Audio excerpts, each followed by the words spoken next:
Hello, collective. Just checking in for a little energy read and giving you some message from Spirit. I will say that I've been getting a lot of downloads, and I wonder if you guys have been as well. So if you are feeling like your mind is going super fast, but your body maybe is lagging behind, drop me a like because I feel that. I feel this tremendous energy.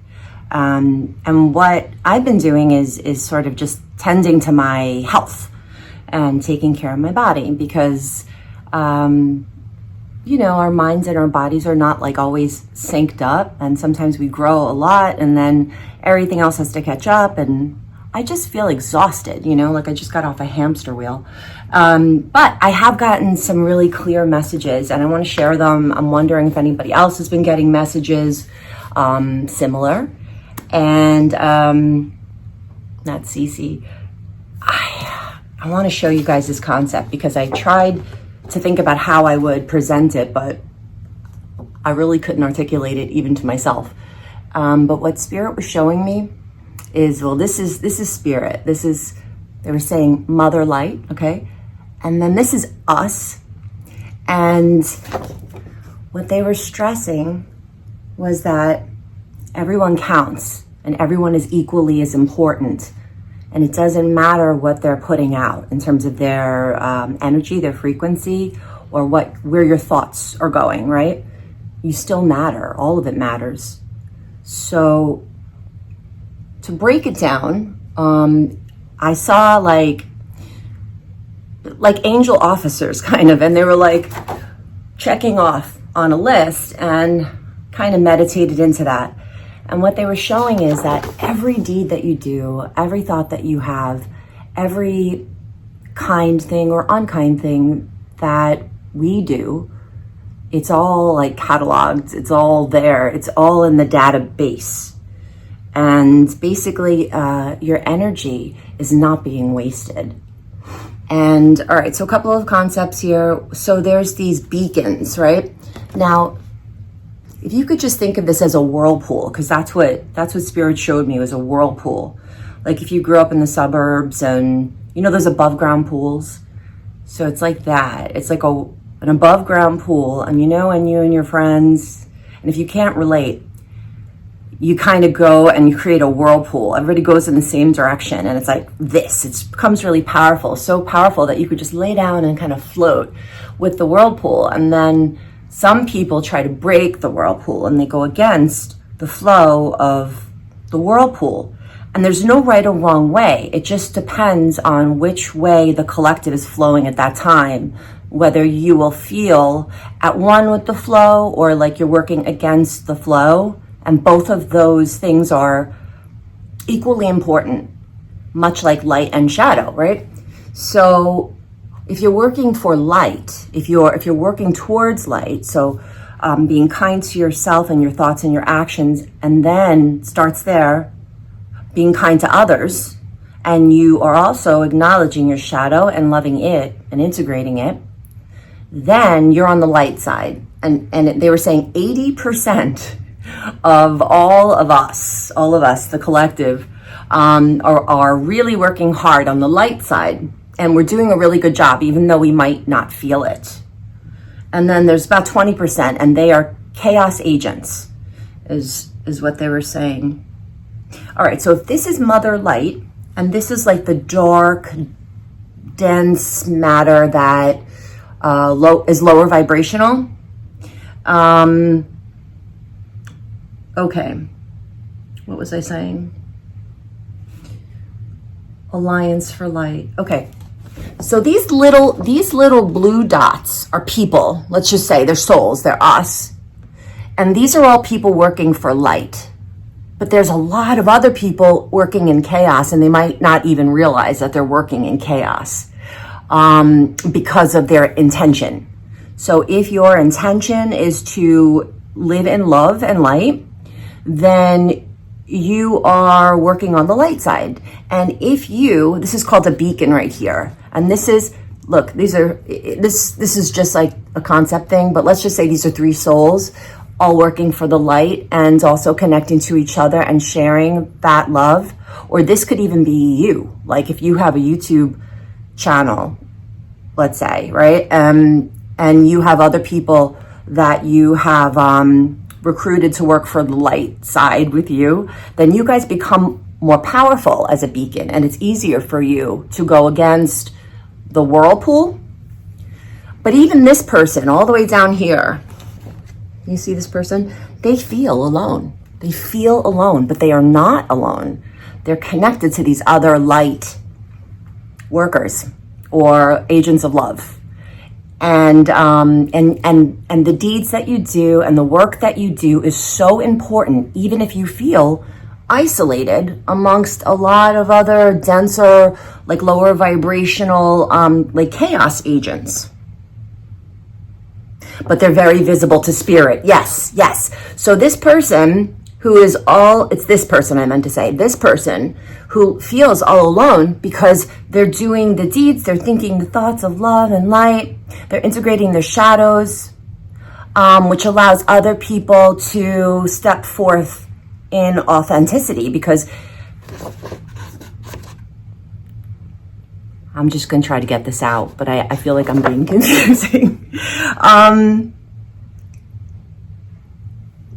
If your intention is that of love and light, and you are isolated, and you feel like, where's my team? Or no one sees the deeds, that isn't true. Actually, spirit sees you even a little bit clearer than it might see this beacon right here.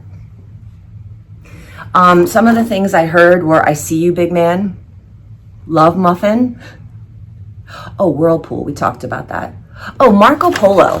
I kept hearing Marco Polo, and I was thinking it must be from that game that you play when you're little, Marco Polo. But I looked up Marco Polo, and he lived from 1254 to 1324.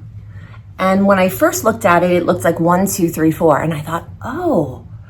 And then I looked a little closer and realized, nope, those numbers are not 1, 2, 3, 4. It's 1, 3, 2, 4. If you know the term, because I forget it, put it in the comments, where your brain sees what it wants you to see. That's what Spirit was trying to show me with that. That you must be mindful of the shadow and the light, because they're all vital. We all have to keep that in mind, because we're not always in light. We shouldn't always be in light, actually. Oh, and Spirit was also saying that a way that you can test if what you're picking up on is whispers from your own shadow or greater messages for the collective is if you feel it coming from your internal core. Like if you look at something and it upsets you and you feel it in your inner core, like from within out, that is your own shadow trying to get noticed. If you feel something coming from the outside in, kind of like chills, then that is something for the greater collective or the collective shadow. So if you could just check in with that in your body every once in a while, then you can get a better idea of where you're operating from. Let me just see if Mother Light loves all equally. Everybody's important. But even though this 20%, right, these chaos agents, they are not as powerful, they're very loud. And so this is all a test, really, because it makes it even harder to stay focused on that love light when these chaos agents are there. And they're not all creating chaos from out of malice or to harm. Some of them just don't know that they're chaos agents. So they're kind of free floating with no direction. And then the light forces are carrying them.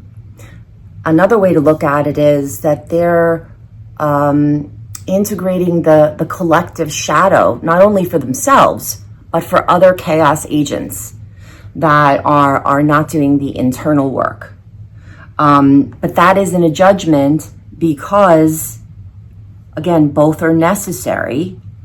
But if we want to bring the greater collective into a place of love and light, then we must know that we are seen and that everything that we do is important and vital. We are all extremely important, no matter what your situation is currently. Whether you feel isolated or you feel like you're in a beacon, your work is, or even if you're one of these chaos agents, you are so important, because at any time you can make the decision to refocus. You can't just refocus by looking at the light and saying, I'm about love and light. You must balance the two forces by, again, working on your own shadow, accepting it, integrating it, and then you can show up authentically to witness other people. And let me just say this, just in case there's people still here. I have been so profoundly inspired by the collective, specifically other people that put themselves out there, working for love and light. I have a whole notebook where I just write things down that other people say, where I feel seen. And I go, wow, what a beautiful perspective, you know? And that inspires me. I want more of that. I love that in myself and in others, because we all have a different vantage point and a different perspective. They are all important, and it's beautiful to hear all these different spirit languages and how they're interpreted. It's not that any of them are wrong. It's just that they're all different, and that is really a beautiful thing. Okay, some other messages. Spirit was showing me this whirlpool, or the energy that gains momentum in the collective, as like a cat purring, like a cat motor, like a purr sound. I was just hearing like a purr.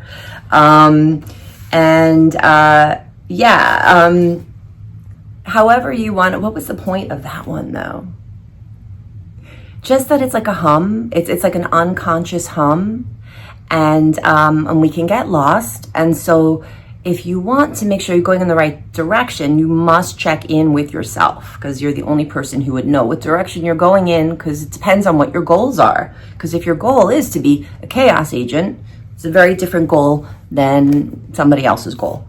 So I pulled 3 message cards. The first one was inbox 1444. This is about spam. And I mean spam, like just information that is not vital for you, or not, it's like putting fuel in the tank, but it's like not a good fuel. It's just like a fuel that'll get you going for a little while, but it won't take care of the whole car or the whole engine.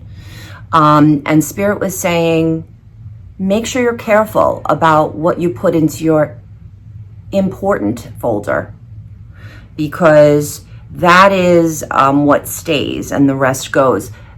They were showing me like a curator, curating a beautiful, it was like a botanist, I guess, or maybe he's called a landscape designer, but somebody who was creating a beautiful display, an art display of nature. And they were a curator, so they understood that there had to be contrast and diversity and richness. So the curator cannot only pick what the curator likes. The curator must pick something that is diverse and balanced. So take what resonates with that in your own life, and the information that you allow to stay in the important folder. Then this disability card, Spirit was saying, take your weakness and love that thing the most, because that is your superpower. Of course, this is a channeled message, and I'm sure there are many examples of weaknesses that could be maladaptive or not good for you, and that is not what Spirit's talking about. But if there's something a little quirky about you, or something that you might find embarrassing, lean into that a little bit. There's more behind that.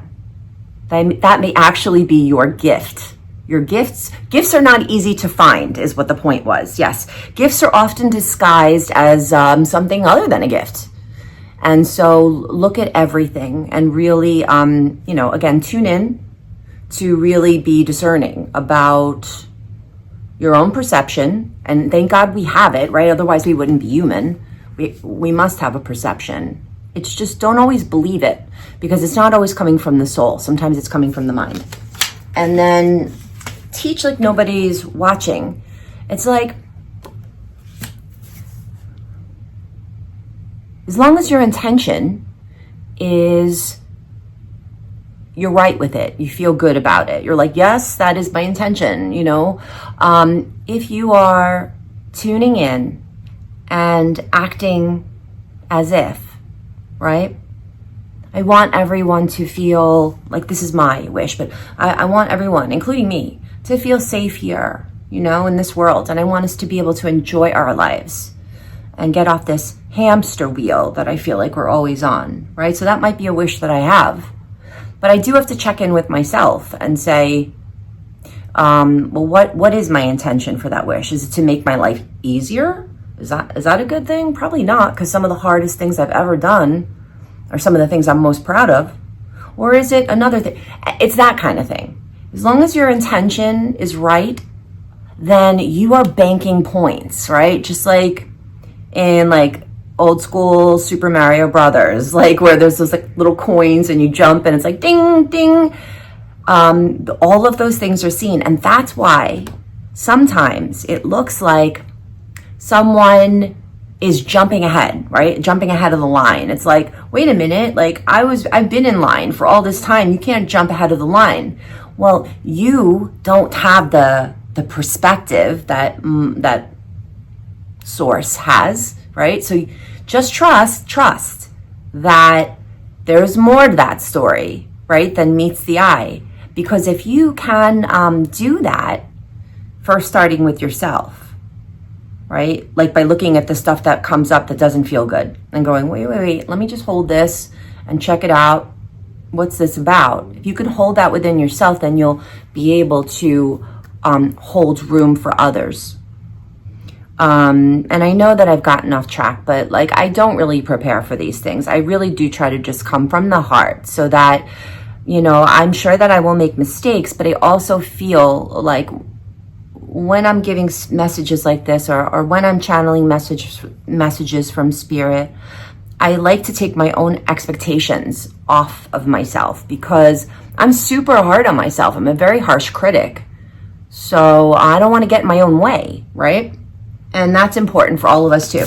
Okay. And then lastly, I pulled 3 cards. I don't have this all figured out, so I don't have a great way to display these, but this is what I pulled for the collective. Queen of Wands, the World, and the Ace of Wands. And I meditated on that for a bit and looked at it, and I understood what the message was. It's about cycles.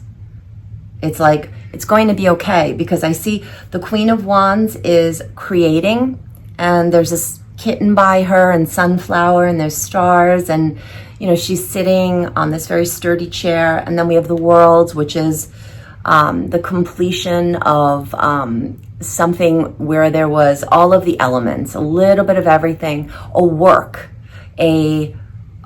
of art, right? Like us, right? And then it starts all over again with the Ace of Wands.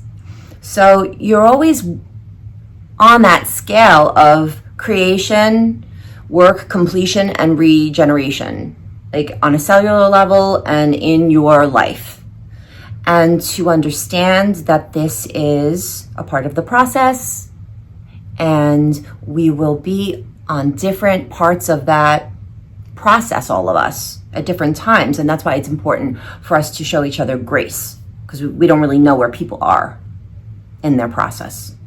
So yeah, I just want to say again, did I ever talk about the Marco Polo thing? It doesn't matter. Doesn't matter. I'm so grateful. I am so grateful for the just the love that I have encountered, much to my surprise, here on YouTube from other people that are putting themselves out there and being courageous. And I appreciate everyone's voice. I think that they're all important. And once we lose sight of that, we're kind of missing the point. So I like to take in the shadow and the light stuff, you know, but then ultimately I come back to myself, and that's where I reside. But I am so inspired by you guys.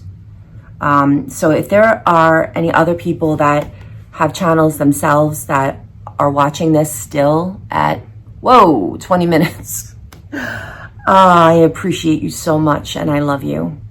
And I love all of you. And please take care of yourselves. And I'll see you next time.